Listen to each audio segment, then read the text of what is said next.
I know that this one's gonna get all the diet zealots riled up. We're talking about carnivore diet versus vegan diet. Are either of these actually good for you? And are either of these actually good in the long term? What are the pros and cons of each of them? What actually is the best diet for you to follow? I'm going to be answering all these questions in this video right now. Let's get to it.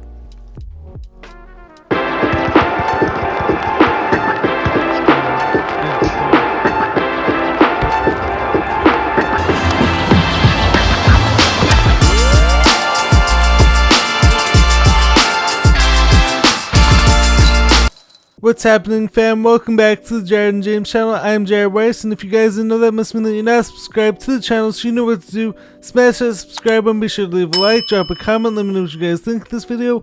Follow me on every platform. I post regularly everywhere, so check out my content everywhere. Wherever you guys listen to content, I'm there. And so, as you guys already know from the title as well as the intro, we're going to be talking about the carnivore diet and comparing it to the vegan diet and seeing whether either of these are actually good for you, what basis they have, the pros and cons of each of them, and then we're going to close it up by talking about what diet you should actually be following. First off, we're going to start with the pros and cons of the carnivore diet. Pro number 1. Meat when raised properly. So when cows are raised properly, when chickens are pasture raised, when they're allowed to graze on the farm, and when they're fed their natural diets, the meat that comes from them is going to be super beneficial. It's going to be full of vitamins, full of minerals, full of protein, full of healthy cholesterol, full of healthy omega-3 fatty acids in the right ratios. Moreover, these healthy fats are going to be great for your hormones because in spite of what you may have been told at one point or another, fat when it comes from the right sources is actually very beneficial for your body and your body needs it.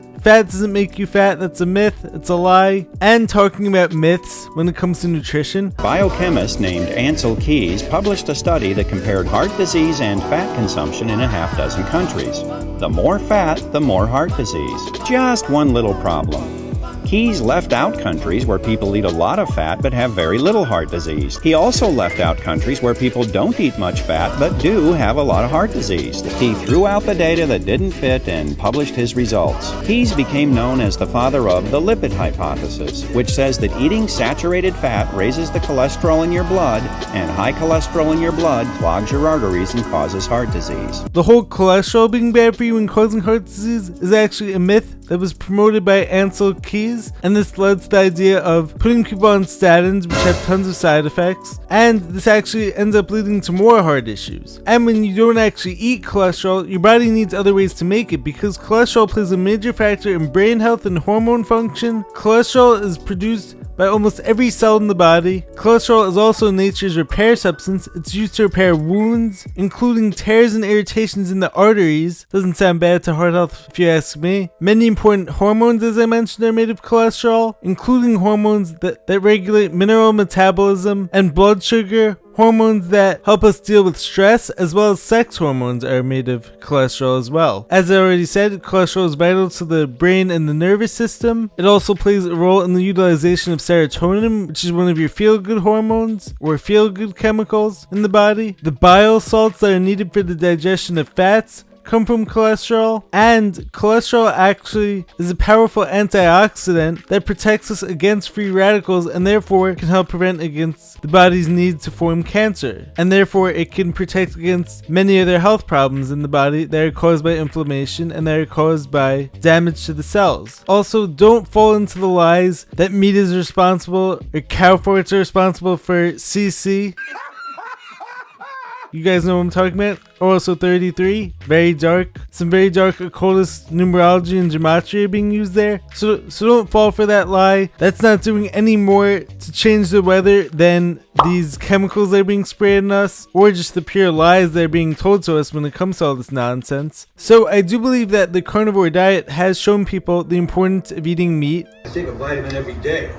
Steak. And all the health benefits that come from it, and that meat isn't this artery clogging toxic food for everyone. Mutton! Hope you didn't cut the fat off. Our ancestors have been eating meat for thousands of years, and I love meat. I love grass-fed, grass-finished beef. I love pasture-raised chicken, pasture-raised bacon, but I have tried the carnivore diet at one point in the past when my digestive issues were at their worst prior to starting my whole healing journey, and to be honest, it didn't help at all. Here's why. It did mitigate the symptoms temporarily as long as I stuck to the leanest of meats, and I basically couldn't even digest those. But like, there was a period of time where those of you who know me know I was only able to digest 2 foods. So like, this wasn't even me doing the carnivore diet purposely, but like, basically steak and eggs were the only things that were making me feel somewhat good for a period of time. That doesn't even make any sense! Prior to going on my healing journey, prior to doing all the detoxing from all the pharmaceuticals that I was given when I was in the hospitals back in 2014, etc, etc. You guys know the story. If not, you guys can check out my past videos where I talk about my whole health story. But here are some of the cons to the carnivore diet. So on the one hand, eating a ton of meat can be very heavy on your digestive system, especially when you're not adding any vegetables or any fruits to it as well, as many fruits will have enzymes that are going to help you to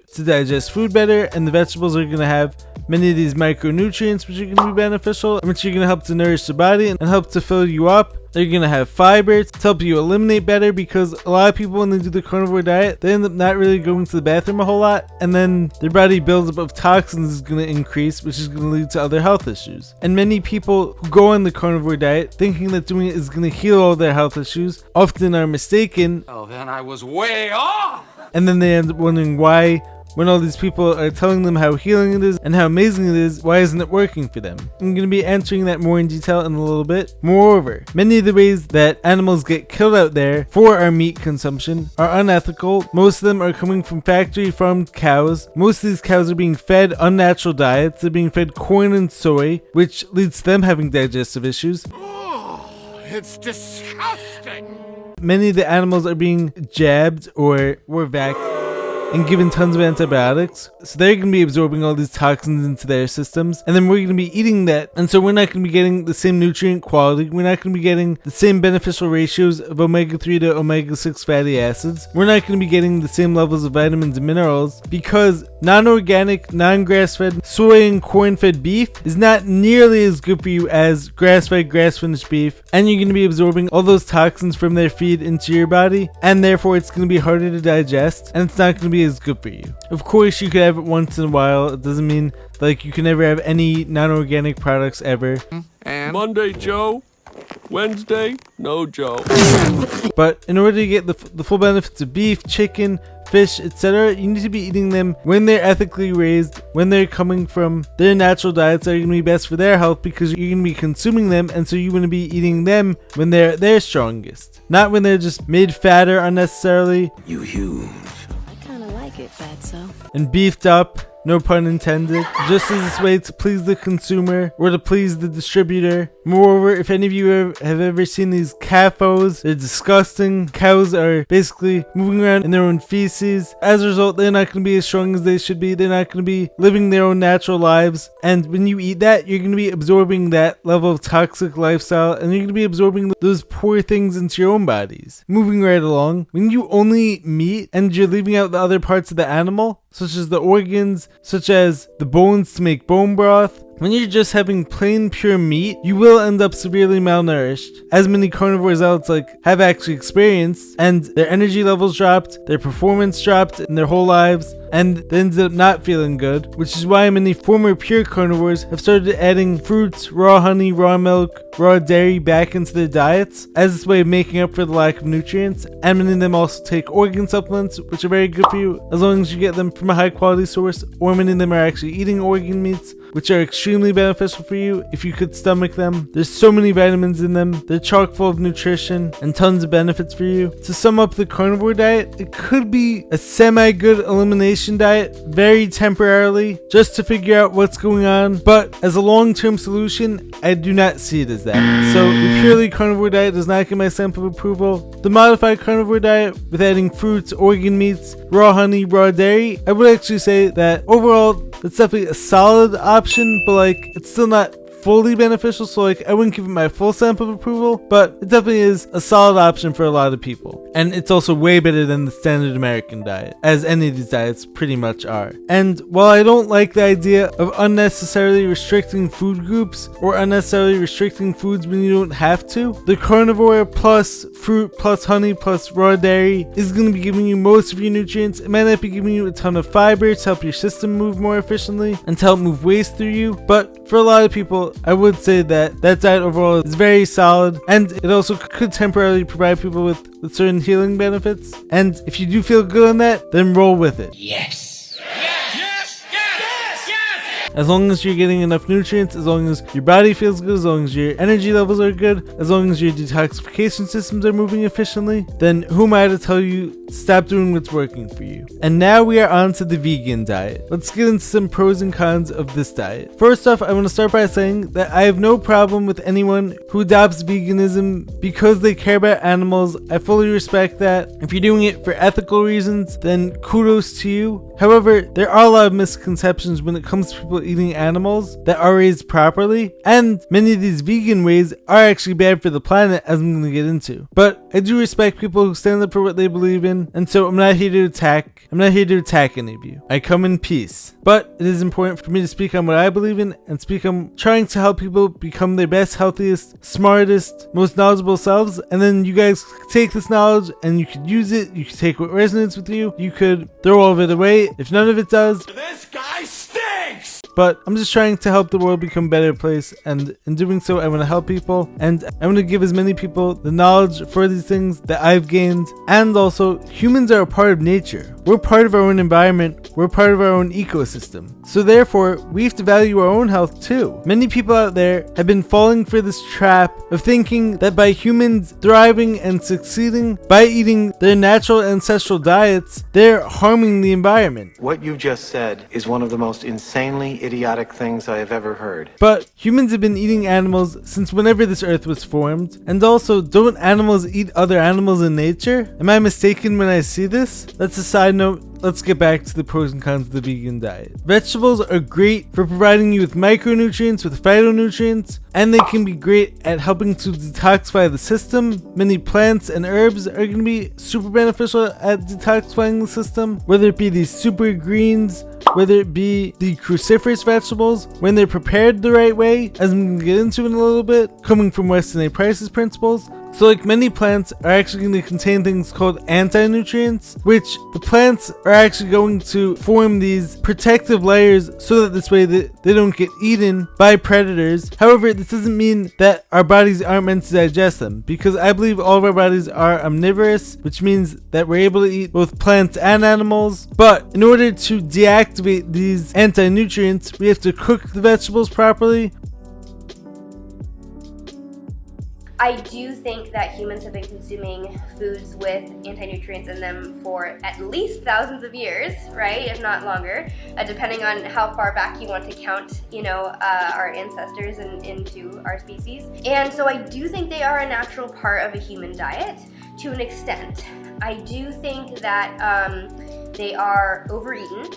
They are eaten all year round, when ancestrally they were probably mostly eaten during the fall and harvest time and all that kind of stuff. And even in traditional cultures, we see this shift. Once we see the shift from hunter-gatherer lifestyle to farming lifestyle, we see a decline in health happen. Today, people even, consider them superfoods and sometimes eat them in massive doses that they were never meant to be eaten. And I also think that traditional farming communities do prepare these foods in traditional ways, using the proper preparation methods I was talking about with nuts, seeds, grains, and legumes, where they are soaking, sprouting, and fermenting. And this lowers the amount of anti-nutrients in these foods. Now, it doesn't completely take them away, but it does get them considerably lower, especially lectins and phytic acid. And we have to keep our system strong at detoxifying so that this way we don't get backed up with these anti-nutrients that then lead to indigestion and lead to digestive issues, which could lead to furthering health issues. And this is also why most of the time when people have too many raw vegetables, they end up super gassy, they end up bloated, they end up with all this indigestion, because these anti-nutrients haven't been deactivated and these enzyme inhibitors haven't been deactivated and haven't been softened enough to the point where our bodies can digest them and break them down efficiently. And I will say also that a lot of people who have digestive issues have actually been eating too much fiber and have been eating too much of this insoluble fiber that their body can't break down, and then they end up getting backed up. vegetables, generally speaking, can be extremely healthy for you, can be extremely beneficial for you, but you also have to see what works for you because every person is different. And onto the cons of the vegan diet, many people have gone the route of eating processed foods, eating lab-grown meats, which are clearly messing with hormones, and many of these vegan companies are actually putting chemicals and GMOs into the environment when they're growing these vegetables or when they're growing the ingredients that are going to be put into these fake meats and fake foods. And so oftentimes they're no better or are no less impactful on the environment than animal products are. On the other hand, if you do eat a whole foods vegan diet full of fruits, vegetables that are prepared the right way, fermented foods, complete proteins, which is difficult to do because it's difficult to fully satisfy your body that way, but like it definitely can be done, and I've seen it done before, and I've seen vegans who are successfully thriving by eating a whole foods vegan diet, or frugivores who are eating natural foods, then probably it will be better than the standard American diet once again, but like you're still most likely going to run into some level of nutrient deficiencies, and it's going to be super hard to get enough protein to sustain your muscles as well as all the other functions that protein does in the body, that protein synthesis accomplishes. But I have heard stories of people who have been successful on this. I don't know how beneficial that is, like for the health of your bones, for people who are trying to be their strongest selves. But once again, if it works for you, I'm not here to tell you to stop doing what works for you. That is not my job. You don't do it right. However, to give that advice to every person doesn't make sense to me either. And also monocropping. This is again addressed at vegans that believe we can feed humanity better and do less destruction if we eat less animal food. This is a false statement. This statement comes from vegans witnessing the horrific monocultures that are going on, or monocropping that's going on, and the horrific CAFO, or the confinement animal farming operations that are going on. This is what quote unquote many of these environmentalists do on these farms, is actually really bad for the earth, as opposed to using regenerative agriculture and biodynamic agriculture, which involves growing many different species of plants on the farm, which involves having animals on the farm and raising them ethically, raising them humanely, giving them their natural diets, using organic farming on the plants, not spraying them with pesticides, herbicides, genetically modifying them, giving them antibiotics, spraying them with chemicals, and so following the path of using regenerative agriculture and biodynamic farming and humanely raising animals. And that's going to be what's best for the earth, and that's going to be what's best for us as well, because we are part of this earth, aren't we? And one more point I wanted to address, I believe that we're all designed to be omnivorous because there are some nutrients out there that like you just can't get from fruits or vegetables. And so what that tells me is that 99% of the time are meant to be getting some nutrition from animal products as well. I'm not here to tell you what to do for you, but I do believe that in order to be our healthiest, most complete selves, we do need some level of animal products, animal fats, in order to fully thrive. But once again, there are people out there who are able to thrive on totally whole food vegan diets, and those who have a good relationship with their food. And if you're one of those people, kudos to you. Keep doing whatever's working for you. So now that I gave you basically my full-on overview of the pros and cons of each diet, now I'm going to draw some conclusions, and I'm going to give you what I believe the best diet for you is. If you have digestive issues, or if you have any type of severe health issues, I don't think that either of these diets is going to get to the root of the problem. As I said, maybe they could be temporary symptom mitigators, but like over time you're going to end up malnourished, and you're not going to be correcting the actual health issues, and you're not going to be fixing the root of the problem. And chances are, if you are unable to digest plants or meat / animal products, chances are you're dealing with some deeper health issues that need to be addressed in order to, at the very least, allow your body to be efficient at digesting those and breaking those down and detoxifying itself. And so therefore, by just cutting them out, you're just going to be attacking and going after symptoms as opposed to healing from the root cause of the problem. And now, on to the ultimate question that everyone wants to know: what diet should you be following? I believe that every diet needs to be customized to you. Having said that, there are a set of principles that I strongly believe that work for everyone, which would be following the Weston A. Price principles. These principles, they're not restricting any natural foods, they're not cutting out any natural foods, but they're designed around food prep, deactivating anti-nutrients in plant foods. They're about sticking to your ancestral-based diet, which could be slightly different for everyone depending on where their ancestors came from. They're about fermenting foods. They're about getting probiotics. They're about eating high-quality animal products, humanely raised animals, They're about treating the land properly. And one of the issues when it comes to over-restricting or cutting out food groups as a whole is that you're going to be creating your own intolerances possibly, and most likely you're going to be creating a bad relationship with your food. No! Don't eat me! I'm too chewy! Which is going to lead to more stress and which is going to lead to more health issues. Because when you tell yourself that eating this is bad for you, when you tell yourself that eating this high quality natural food which humans have eaten for however many years is bad for you, you're going to be convincing your body to create health issues around that food, and you're going to be telling your body that like you don't want to digest that food. And so if you ever do eat it or you ever do come in contact with it, you could be creating more issues around it. And while I believe strongly in having this foundational set of Weston A. Price style principles, who, just to clarify,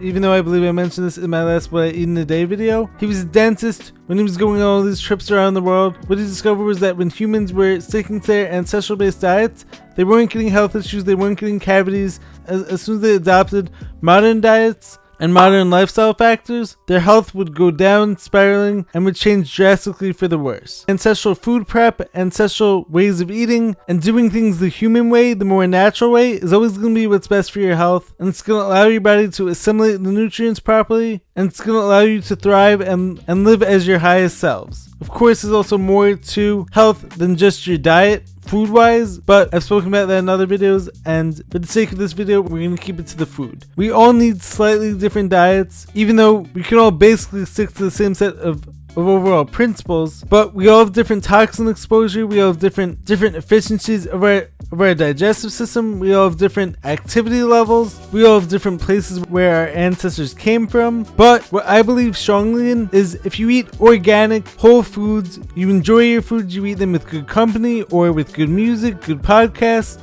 to help you relax. If you make your food taste good, if you have a good relationship with eating that isn't based on over restriction of natural foods and foods that are perfectly natural for human consumption, then eat what feels best for you, eat what makes you the happiest, as long as it's nourishing your body, nourishing your mind, giving you a good mood, giving you high energy levels, high performance levels, and if you do that, you'll be good to go. Listen to your own body more, not focusing so much on what everyone online is telling you, because if you do that, you're going to get confused and you might be unnecessarily restricting foods. You might be creating bad relationships with foods. I mean, of course, there are people out there putting out incredible dietary information, and you can definitely take what resonates with you. Focus more on preparing foods properly. Focus more on food quality. You want to get the highest level of foods, because that's going to mean the highest level of nutrition for you and your body. That's going to show yourself self-love, self-care. It's going to be showing yourself that you actually value your health. But of course, there are people out there who are putting out great advice when it comes to nutrition, and you can definitely take what resonates with you, but ultimately, the ultimate deciding factor when it comes to what foods are going to be best for you and what overall diet's going to be best for you has to come from within you. It has to come from listening to your own body, from taking all these factors into account, because no one else is actually living inside your body, so no one can tell you what's going to be 100% best for you. There's definitely guiding principles out there that could be very beneficial. You can definitely listen to people's personal experiences with certain diets, with certain foods, but like ultimately, you have to listen to your own body. Before I close things up, I wanted to add one more piece, which I found very interesting, which is something that Alex Zach recently posted to his Telegram page. And as you guys know, Alex Zach is one of my favorite podcasters and one of my favorite people who I look up to when it comes to holistic health and when it comes to everything that he's been doing to wake people up to the truth about a lot of these holistic health topics, and also like a lot of truth that's going on in the world topics. So anyways, I'm going to read you this excerpt now. He said, "There are raw vegans who are certain their diet is the most appropriate for good health and longevity. What about the countless examples of those on carnivore diets that are thriving and healthy for years? There are carnivores who are certain their diet is the most appropriate for good health and longevity. What about the countless examples of raw vegans that are thriving and healthy for years? I see it all. I'm friends with people on all sides who are thriving and healthy. I know people who've been eating fruit almost exclusively for 10 plus years and are healthy. I know people who ate fruit exclusively for some time and became sick. They started eating meat and became healthier. I know people who've been eating meat almost exclusively for 10 plus years and are healthy. I know people who ate meat exclusively for some time and became sick. They started eating fruit and became healthier. What's the common denominator? Real food. And the other common denominators with the vibrant people I know on either side of the diet spectrum is that they spend plenty of time in nature, focus on their breath, move their bodies often, face their traumas, feel their emotions, manage stress, and live authentically. And lastly, and maybe one of the most important elements with these people I know, they are near certain that they are eating the appropriate diet for vibrant health and longevity. What if their own beliefs surrounding their food of choice is impacting the way their body receives it? I eat primarily meat, much of it raw. I feel great when consistent. I've done it for 2 years now, but I cannot deny that I have friends who've been eating exclusively fruit for some time and are healthy. I believe it's important to eat locally as best you can, and I believe it's important to eat real food. And where I live, the most abundant real food is grass-fed, grass-finished, regeneratively raised beef. In my opinion, to pretend that human beings haven't been thriving on various diet types for years is totally disingenuous. Historically, human beings ate whatever they could source locally. For some that meant plenty of fruit, for some that meant plenty of fish, for some that meant plenty of root vegetables, for some that meant plenty of red meat, for some a mix of all. And irrespective of diet type / location, the modern diseases we face weren't a problem. So maybe the issue isn't lack of meat or too much meat, lack of fruit or too much fruit. Maybe it's something else entirely. What is it? I think we all know, but we're so dogmatically entrenched in our diets that we can't see past our noses. So anyways, I thought that was like a very interesting perspective that I think all of us could benefit from, at the very least from hearing, so I want to share that with you guys, and I hope that helps to close things up on this topic a little bit. Anyways, let me know your thoughts below. Let me know what you guys think. Let me know if you agree, disagree with anything that I said in this video. I know that I'm probably going to get some hate from both sides of the aisle, but I'm cool with that because I'm just speaking what I believe to be the truth. I'm also speaking from personal experience, and I'm just trying to help people level up their knowledge, become their best, healthiest, strongest minded selves possible. And so I love you guys. Make sure to subscribe to the channel. Be sure to drop a like, leave a comment. Let me know what you guys think of this video, and I will catch you guys in the next video. Peace.